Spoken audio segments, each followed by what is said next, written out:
teniendo en mente la riqueza que hay en el Ave María, una oración tan cortita pero tan rica, comencemos. Yo digo la primera parte y ustedes me contestan. Dios te salve María, llena eres de gracia, el Señor es contigo, bendita eres entre todas las mujeres y bendito es el fruto de tu vientre, Jesús. Santa Santa María, María, Madre de Dios, ruega ruega por por nosotros los los pecadores, pecadores, ahora y en la hora y en de la nuestra hora de muerte. nuestra muerte. Amén. Ave María Purísima, Sin pecado original concebida. Señor esté con ustedes. Y con su espíritu. Y la bendición de Dios Todopoderoso, por intercesión del corazón inmaculado de María, Padre, Hijo y Espíritu Santo, descienda sobre ustedes y permanezca Amén. para siempre. Amén. Entonces decíamos, vamos a ver, entre otras cosas, por qué el sábado es el día semanal de la Virgen. Vamos a reflexionar.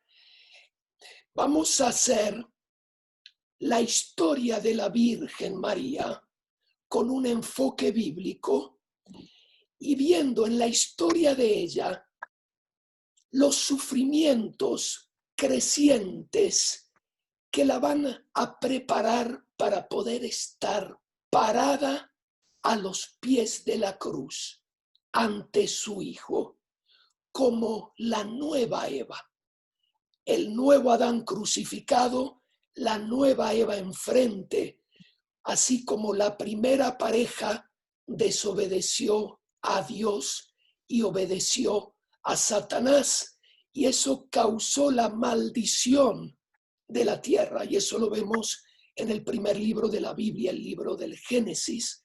Hay una nueva pareja, el nuevo Adán y la nueva Eva. Dios quiere la cooperación de la mujer, así como hay una cooperación hombre y mujer para el primer pecado, el pecado original. Para reparar este pecado, Dios quiere una cooperación también de un nuevo Adán, que es el Hijo de Dios hecho hombre, y la nueva Eva, que es su madre. Entonces, arranquemos con el libro del Génesis. Entonces, voy a arrancar del punto donde el Señor le habla a la serpiente, que es el demonio, y le dice, por haber hecho eso, serás maldita.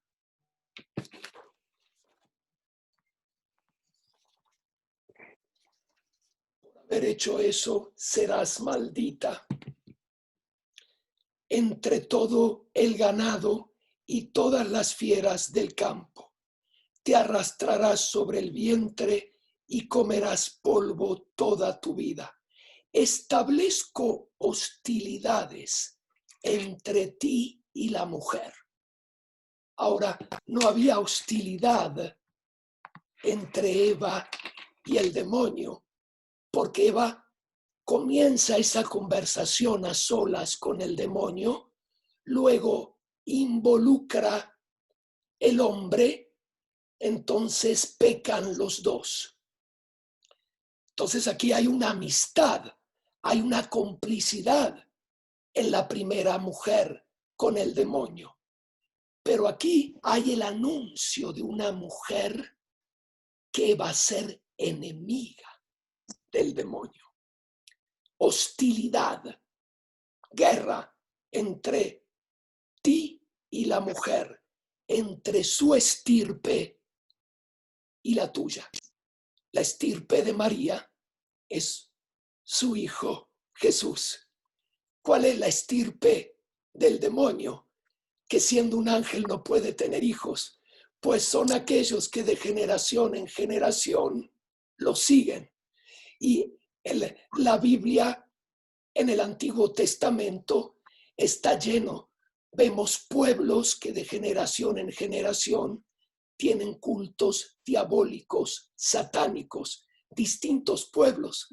De hecho, cuando el pueblo de Israel está en el desierto y Dios lo prepara para entrar en la tierra prometida, que le dice, cuidado, no se hagan amigos de esos pueblos para no tomar la idolatría de esos pueblos.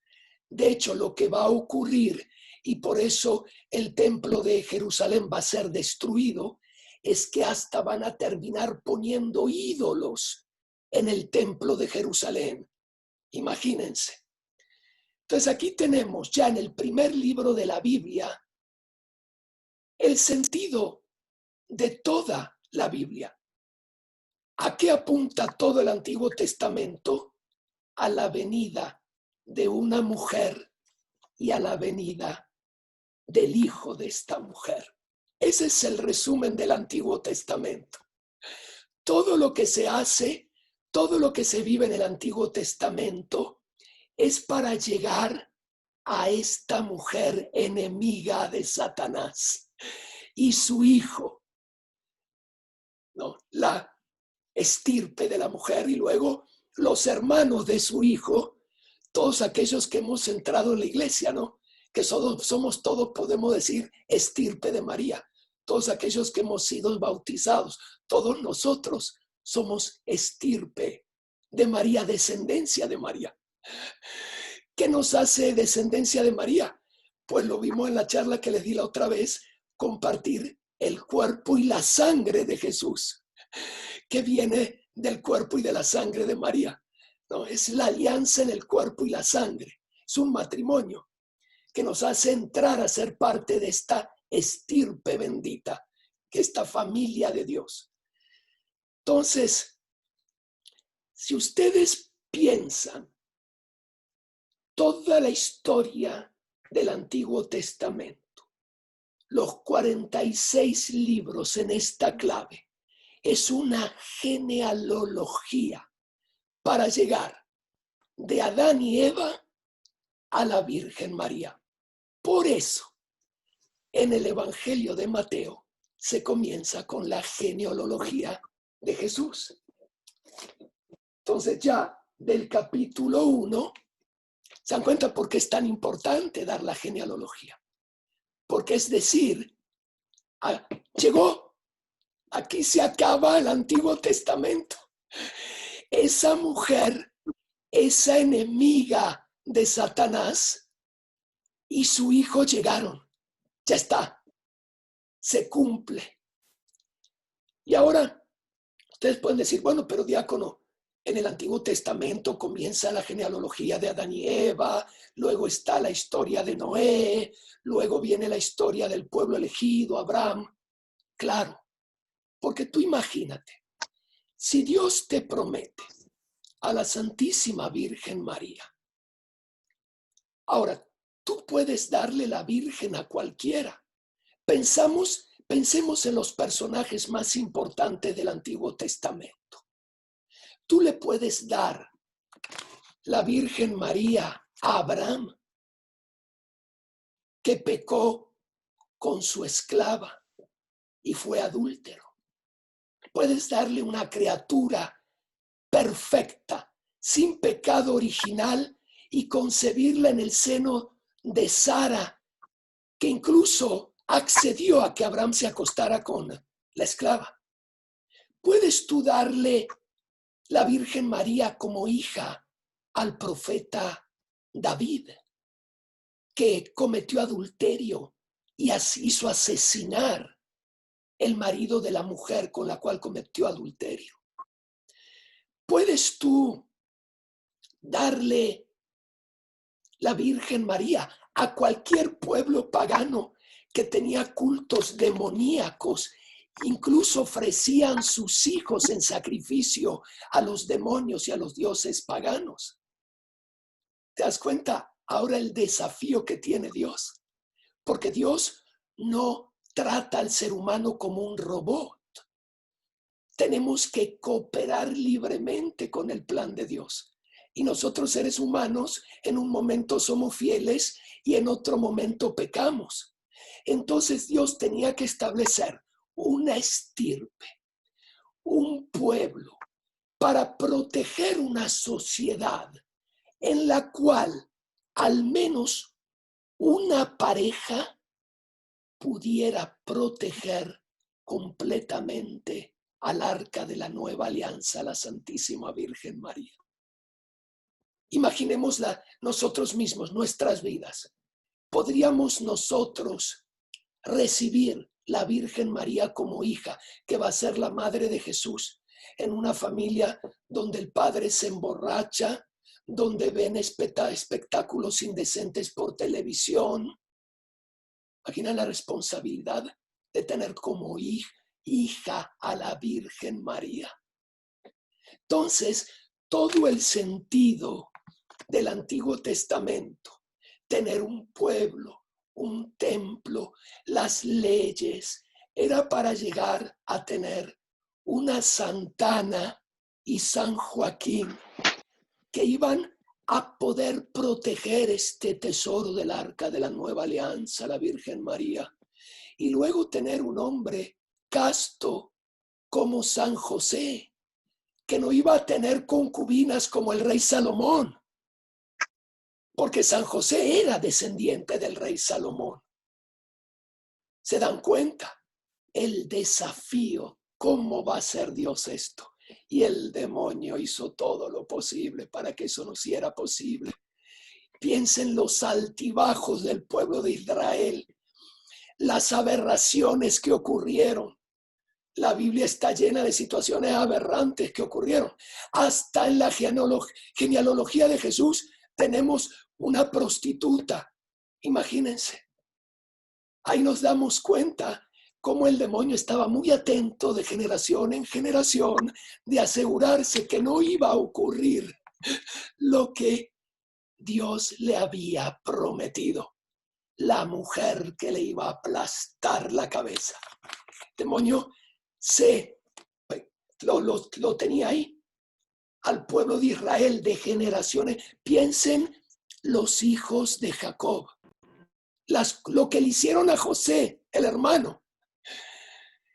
Cualquiera de ellos, Judas, por ejemplo, uno de los 12 patriarcas, del cual va a ser descendiente Jesús, o cualquiera de los otros, ¿piensan ustedes que Jesús podría haber encomendado a ellos la Virgen María?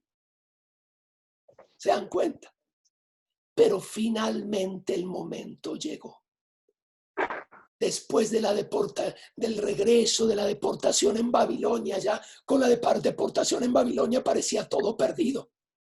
Pero luego regresa un resto de la tribu de Judá, se establece en lo que llamamos Galilea, y ahí llegamos en la época del profeta, de rey Herodes el Grande.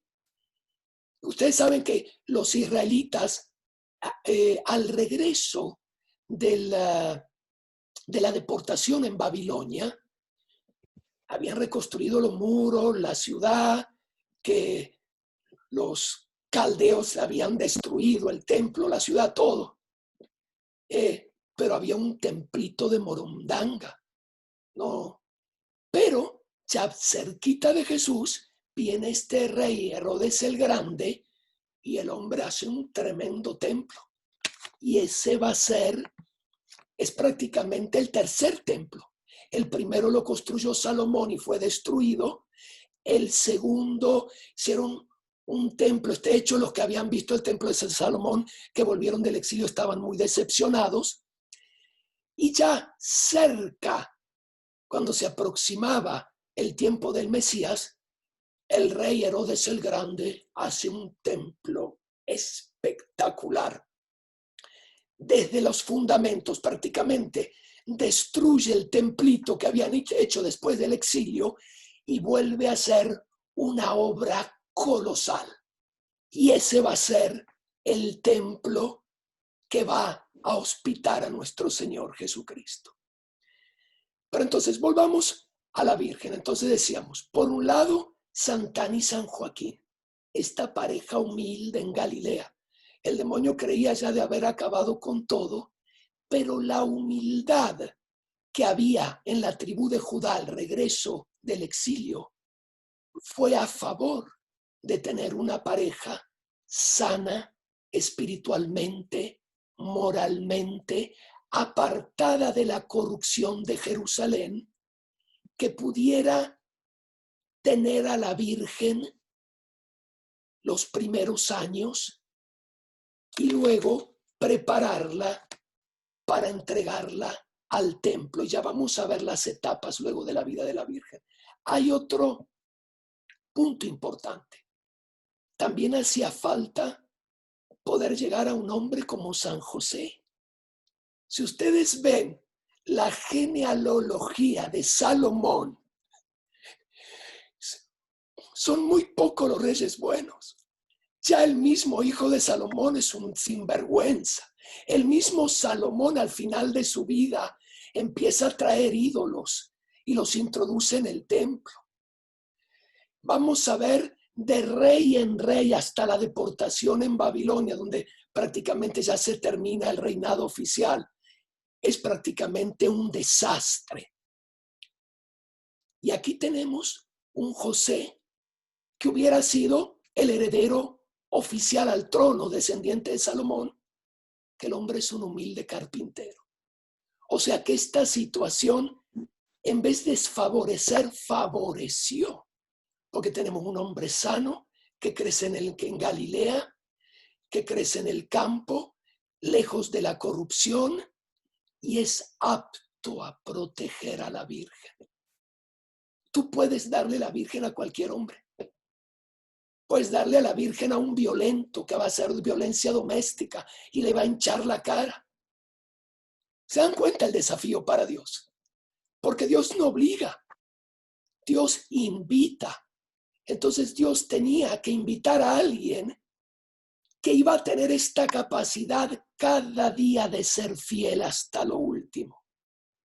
Y finalmente se realiza. Por un lado, los padres de la Virgen y por el otro, San José.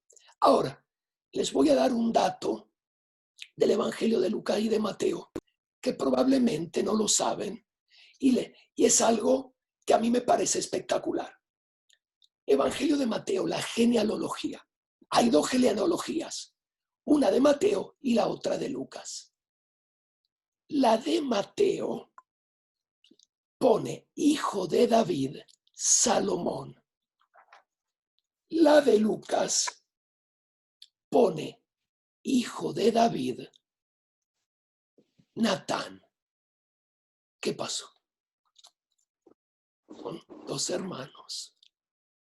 Quiere decir que no son la genealogía de la misma persona. La de Mateo es la de José por Salomón. El trono pasaba por Salomón. Por lo tanto, para alguien que tenía que recibir el trono de David, tenía que recibirlo de la línea de Salomón. José es de la línea de Salomón. Pero la genealogía de Lucas es descendiente de David, pero no por Salomón, por Natán. Y esa es la genealogía de María.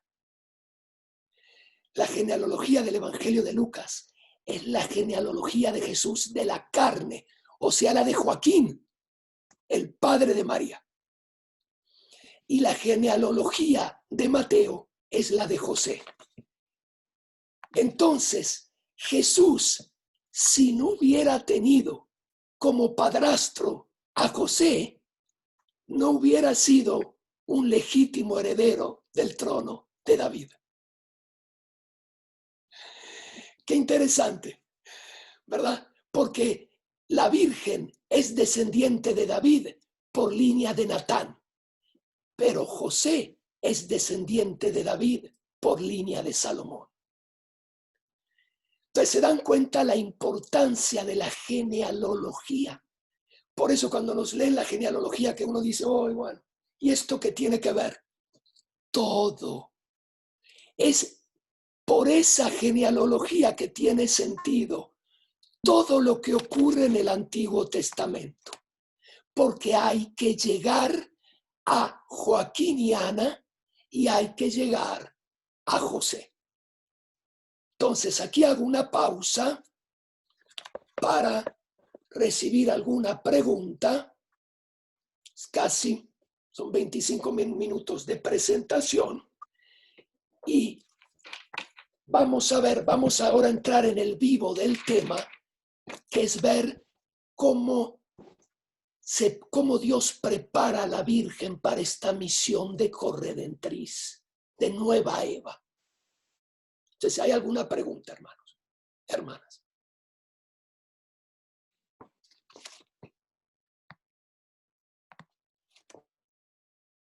Bueno, veo que no hay pregunta, entonces vamos a continuar.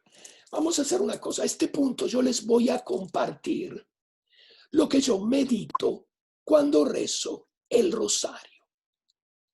Entonces, cuando yo rezo el rosario normalmente comienza con los misterios gozosos, la anunciación. Pero yo el rosario lo comienzo en otro lugar. Y usted me va a decir, pero diácono, ¿usted se inventó misterios? Sí, me inventé 5 misterios más. Porque la redención comienza con la Inmaculada Concepción de María. Entonces yo me inventé 5 misterios que son fiestas litúrgicas, existen, no es que no existan, pero me permiten de comenzar de la creación del templo de la nueva alianza, que es la Virgen. Como decía el hermano en la semana anterior, que la Virgen es el arca de la nueva alianza, porque en ella es la palabra de Dios se ha encarnado. El libro del Génesis dice que el dedo de Dios escribió sobre la piedra. En María, el dedo de Dios escribió sobre su carne la palabra encarnada, que es el Hijo. Entonces yo comienzo con la Inmaculada Concepción. Luego, segundo misterio mariano lo llamo, porque es misterios de la Virgen, el nacimiento de María. La Inmaculada Concepción, 8 de diciembre, nacimiento 8 de septiembre, las hermanas nos dieron esa espléndida presentación sobre las virtudes de María el martes pasado. Tercer misterio, la presentación de María al Templo de Jerusalén, que se celebra el 21 de noviembre. Y este es el primer sufrimiento de María. La presentación de María no es como la presentación de Jesús. Son 2 presentaciones distintas. La presentación de Jesús era el varón primogénito que tenía que ser presentado porque los primogénitos de Egipto murieron, los egipcios, y los israelitas fueron salvados por la sangre, por el sacrificio. Entonces el primogénito siempre era presentado al templo para rescatarlo con un sacrificio. La presentación de María, que ocurre a los 3 años de la Virgen, es porque había una tradición, dado que se acercaba el tiempo de la venida del Mesías. Las vírgenes descendientes de David las reunían en unas habitaciones adyacentes al templo y las criaban bajo la dirección de la profetesa Ana y el sumo sacerdote para luego darlas para que se casaran con varones de la casa de David, porque sabía que de alguno de estos matrimonios iba a nacer el Mesías. Entonces era una forma del templo de proteger la pureza de la dinastía de David y también de proteger las costumbres de los varones y las vírgenes de la tribu de Judá. Entonces la Virgen es entregada a los 3 años. Eran ancianos, Ana y Joaquín. Entonces ellos entregan a la niña y ese es el primer dolor, la separación de la Virgen María de sus padres. Entonces pensemos en esto como en el primer dolor de María, su separación de sus padres. Y de ahí a poco tiempo los padres van a morir. De hecho, en los evangelios los padres de María no aparecen en ningún lado, porque eran muy ancianos. Fue un gran milagro como aquel que Dios le concedió a Abraham y Sara, y luego desaparecen de la escena. Y esta niña se espera hasta que tenía la edad de casarse, y luego se invitan varones de la casa de David, y al que de un bastón, de una vara, brotase milagrosamente una flor, se le entregaba a la Virgen como esposa. Esto es tradición. Estoy uniendo tradiciones litúrgicas que complementan los vacíos que deja la Escritura.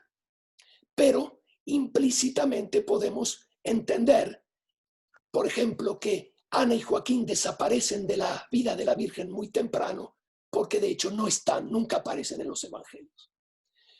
Entonces, este varón, José, es el que tiene este privilegio, descendiente de Salomón, nazireo. Él había hecho un voto especial a Dios de recibir la Virgen.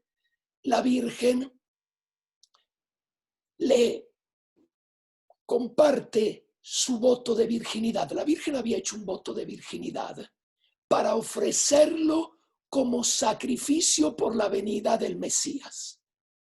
O sea que la Virgen tenía bien claro desde chiquitita que Dios la quería virgen. Lo que la Virgen no podía imaginarse es que siendo virgen iba a ser madre. Entonces ella le comparte esto y José se une al sacrificio de María en algo que era impensable en la historia de Israel, especialmente teniendo en cuenta la historia de David, Salomón, Abraham, una pareja que vive como hermanos sin tener relaciones. Pero este sacrificio que hacen, Dios lo premia de una manera increíble. Este sacrificio que hacen para la llegada del Mesías, para bendecir a alguna virgen de la tribu de Judá con el privilegio, terminan siendo esta misma pareja la bendecida, pero por obra del Espíritu Santo. Y aquí vemos el segundo sufrimiento terrible de María.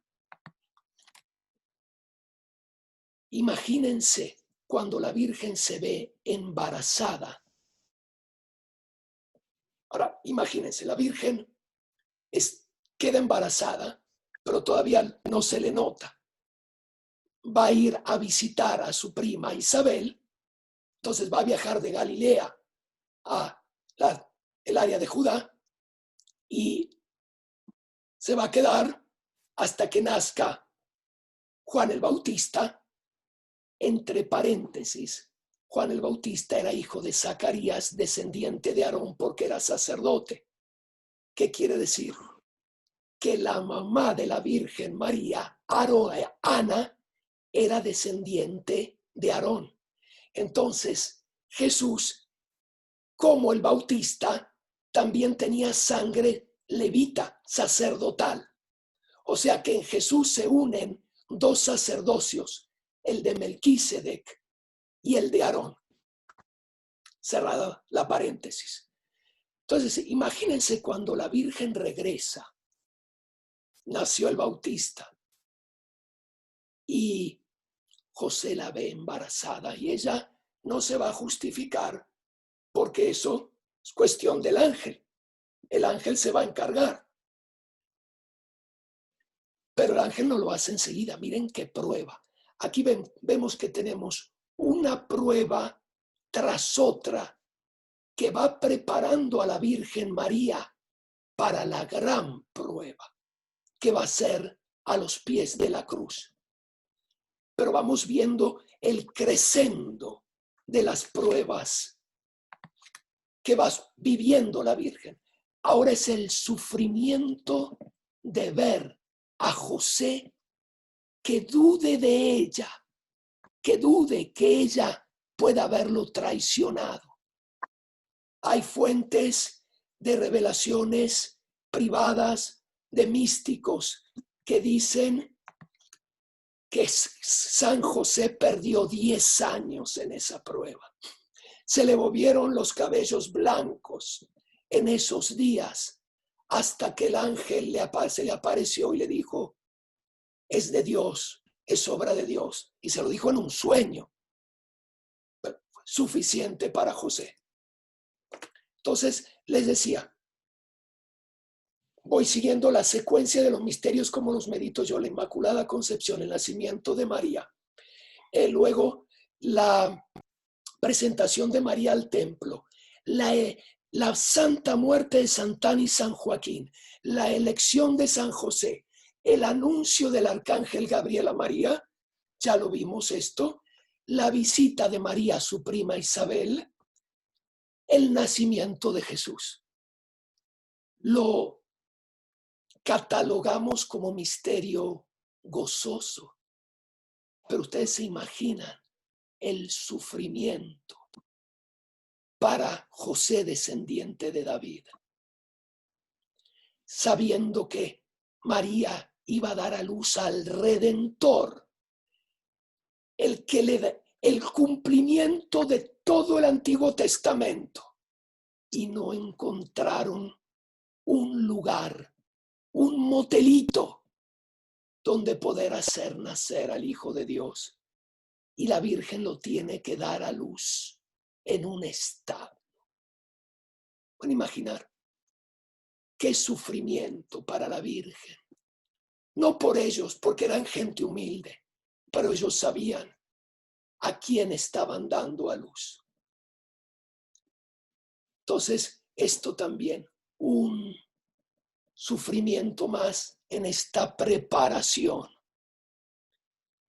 Luego, la presentación de Jesús al templo.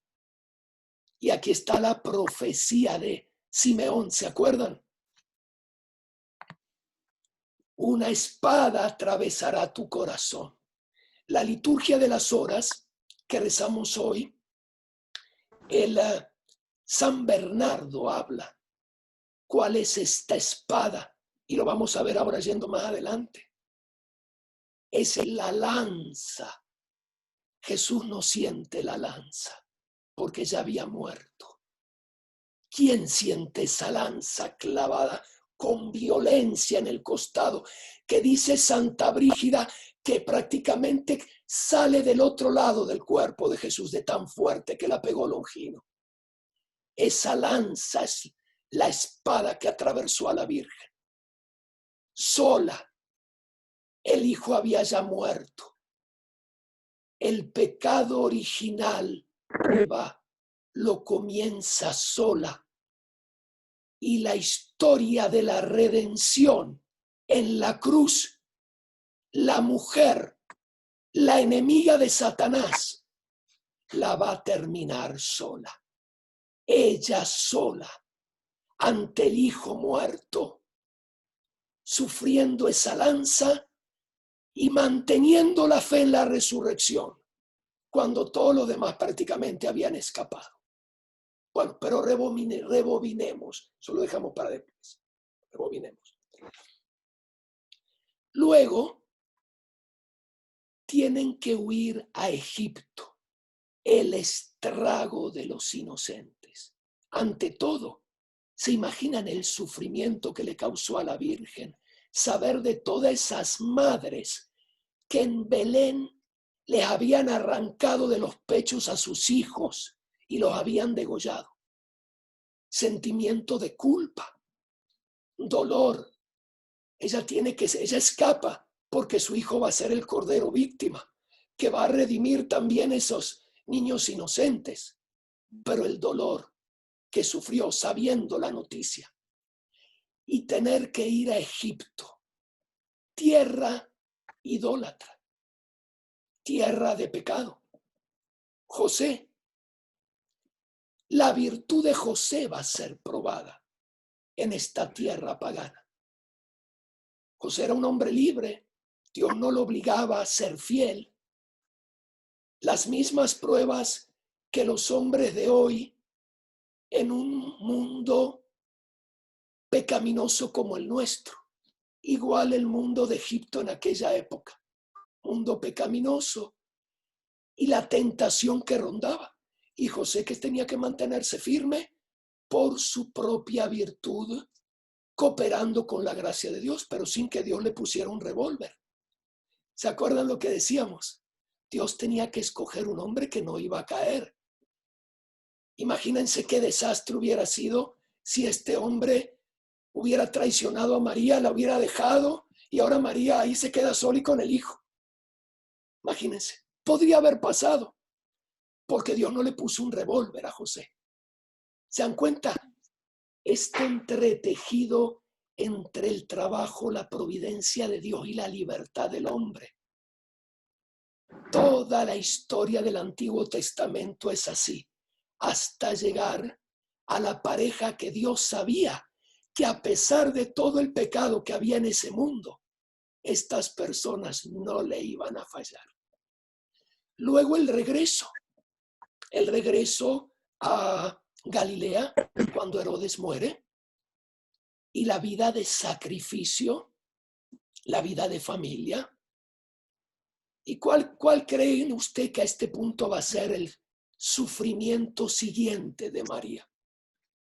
A ver, que alguien me diga. Tenemos una hermosa vida de familia, trabajo en Nazaret. Cuando se le pierde el niño en el templo. Muy bien, muy bien. Exactamente. Cuando el niño cumple 12 años, lo tienen que llevar porque había como un examen de la mayoría de edad. A 12 años, uno se volvía judío, daba un examen en el templo sobre la Torá y los profetas. Por eso a Jesús lo encuentran entre los doctores del templo. Porque las respuestas de Jesús eran tan impresionantes que estos rabis, maestros de Israel, no se querían perder un segundo de las conversaciones que estaban teniendo con este joven israelita, Galileo, descendiente de David. Cosa fantástica. Pero imagínense ustedes estos 3 días de ausencia. ¿A qué les recuerda? La preparación para María de otros 3 días terribles, porque aquí a Jesús lo encuentran. Imagínense la tensión entre María y José, José y María. Cada cual creía que estaba con el otro en la caravana de regreso, cuando se van a dar cuenta que no estaba con ninguno de los dos. Y en vez de echarse la culpa el uno con el otro, con mucha humildad regresan. No. Imaginemos una pareja contemporánea. Tú fuiste. ¿Cómo me perdiste el muchacho? Lo dejé contigo. ¿Cómo? Tú eres el hombre de la casa. ¿Dónde estabas? No. Pelea. No, José y María no eran así. Entonces, cada cual se asumió su dolor. Dolor terrible. Otra que espada también, en este caso para María. No, una espada menor, pero una espada. El dolor de José y estas palabras de Jesús. Tengo que ocuparme de las cosas de mi Padre. Palabras que José no entiende, pero tienen una relación profunda con la historia de Israel. El lugar donde fue construido ese templo, Dios le pide al rey David de comprarlo. Es llamado el campo del Jebuseo. Este hombre se lo quería regalar a David una vez que David había conquistado Jerusalén. Pero Dios dice, no, quiero que lo compres. Propiedad de David, propiedad del que hereda el trono de David. El templo pertenecía a Jesús. El templo pertenecía a José. Jesús era propietario de ese templo. Por eso en el Antiguo Testamento Dios se lo hace comprar a David. Por eso Jesús puede decir, la casa de mi Padre. Cuando dicen, ¿con qué autoridad vienes si hablas en el templo? Jesús era el legítimo propietario de ese templo que David había comprado por mandato de Dios en el Antiguo Testamento. Imagínense. Entonces, tenemos luego la caravana regresa a Nazaret. Ahora, otra pregunta, ¿cuál creen que va a ser el siguiente gran dolor que sufre María? Están de regreso en Nazaret, encontraron al niño, el niño les obedecía, crecía en sabiduría porque era verdadero hombre, hijo excelente, pero hombre en todo, la persona divina anonadada en la humanidad de Jesús. Entonces pasan los años, se acerca la vida pública y ¿qué ocurre en la vida de Jesús y María que va a ser muy doloroso? La muerte del Señor Jesucristo, la crucifixión, ¿no? Todavía no. La muerte de José. La muerte de José. José muere. Aquel que había estado por 30 años al lado de María. 30 años. Fue un sufrimiento tremendo para la Virgen la pérdida de José. Piensen que María, siendo inmaculada, tenía una sensibilidad perfecta. Nosotros, teniendo el pecado original, a veces en vez de sufrir por el sufrimiento de los demás, nos alegramos. Eso es consecuencia del pecado original. Pero una persona que tiene una humanidad perfecta, como dice San Pablo, sufre con quien sufre y goza con quien goza. Una persona que tiene una humanidad distorsionada, sufre del que goza y goza del que sufre. ¿Se dan cuenta? Entonces, la sensibilidad de María y la de Jesús, no teniendo el pecado original, era perfecta. Por lo tanto, esta sensibilidad hace que gocen de las cosas más mínimas, pero que también las cosas más mínimas causen un tremendo sufrimiento moral en ellos. La persona sensible, la persona que ama, sufre más de la persona insensible que no ama. Una persona dura de corazón, tiene una mujer, mañana conoce otra, deja tirada a la mujer, se va con la otra, no siente nada. Está disfrutando su nueva relación. Pero una persona que verdaderamente ama no puede dejar a su esposa porque sufre. La separación hace sufrir a la persona que ama.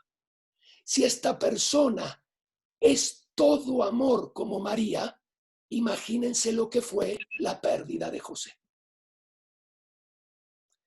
Muy bien. Entonces, muere José, Jesús comienza la vida pública. En la vida pública, ¿qué es lo que va a hacer sufrir a María? Hacía 30 años que tenía Jesús. Acaba de perder a José y va a perder en un cierto sentido a Jesús porque comienza su vida pública. Por eso le dice a María en las bodas de Caná, mujer, ¿qué hay entre tú y yo? Como decir, ya comencé la vida pública, ¿no? Claro. Ya no me puedes mandonear. Entonces, la separación de Jesús con María. Pero va a haber algo que va a hacer mucho más sufrir a la Virgen, que es el odio creciente de los escribas y fariseos hacia Jesús. el hecho que cuando él vuelve a Nazaret, lo llevan y lo tratan de matar. ¿Se acuerdan? Sí. Y él escapa y vuelve. ¿Se dan cuenta? Hablamos de los 7 dolores de María, pero los dolores de María se pueden simplificar en 7, pero no son 7. De hecho, el nombre de María, según los padres de la iglesia, María es Miriam, es un nombre que tiene distintas esfumaturas. Estrella, pero también océano de amargura. Es uno de los nombres que le da San Jerónimo. Wow. Y uno puede pensar, claro, es la nueva Eva. Lo que le va, y ahora vamos a entrar cada vez más y más en lo que es la misión redentora del Hijo. La vez pasada hablábamos de redentor y corredentriz. Para entender esto podríamos ver, por ejemplo, lo que es creación y procreación. Entonces, Dios crea la primera pareja de hombre y mujer y luego la pareja procrea. Primer pareja de animal, cualquier especie. Y luego los perros procrean. Procreación, porque la creación, la causa primera es Dios. Luego, con la naturaleza que hemos recibido de Dios, procreamos. Entonces, como explicaba el padre Carlos, los méritos de la redención son los méritos de la persona divina, del Verbo encarnado. Pero Dios llama a una cooperación. Entonces, esa cooperación se puede llamar corredención de la Virgen y de la Iglesia. De hecho, ¿cómo recibimos, por ejemplo, el perdón de nuestros pecados en el sacramento de la confesión? A través del Padre Carlos cuando absuelve. Entonces hay una cooperación redentiva del Padre Carlos con Jesucristo. Es Jesús que absuelve, pero tú escuchas la voz del Padre Carlos y estás ante el Padre Carlos que te absuelve. Entonces hay una cooperación. Dios llama a la iglesia a cooperar. Y María es el modelo perfecto de la iglesia y la madre de la iglesia. Entonces, ella es el prototipo de la cooperación redentiva. Entonces, en este crescendo del desarrollo de la vida pública de Jesús, el punto culmen es la pasión. Entonces, aquí lo que quiero hacer notar es el lazo que hay entre madre e hijo. Y aquí podríamos reflexionar sobre muchas historias donde madres es tan fuerte el lazo entre una madre y un hijo que una madre está dispuesta a sufrir en el lugar del hijo antes de ver al hijo sufrir. Una madre sufre menos si sufre ella que si ve al hijo sufrir. Es así. Hay madres que tienen realidades premonitoras, que como pueden percibir que algo va a pasar a su hijo y lo llaman. Y ay, sí me pasó eso. Es como que la mujer se lo sentía. Hay muchas historias y casos.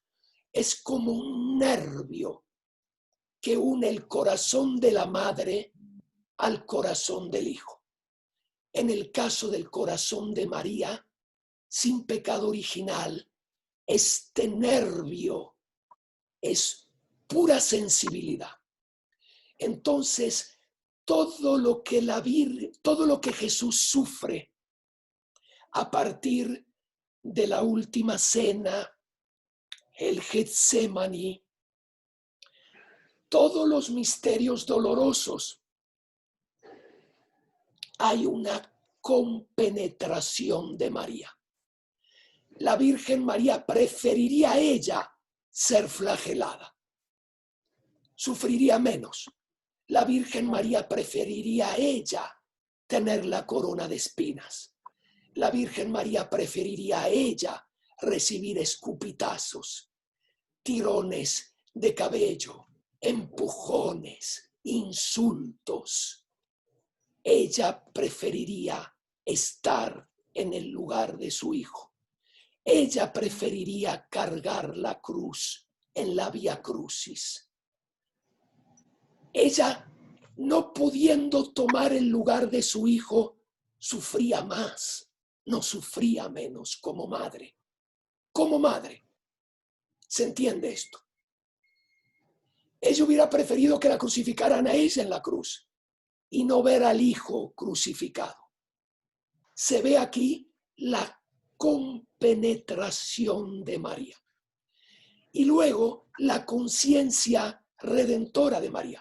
María sabe que no puede odiar a nadie de todos aquellos que lastiman a su hijo y que tiene que recibirlos como criaturas redimibles, que tienen al contrario que ser perdonadas y redimidas por esa pasión y ese sangre.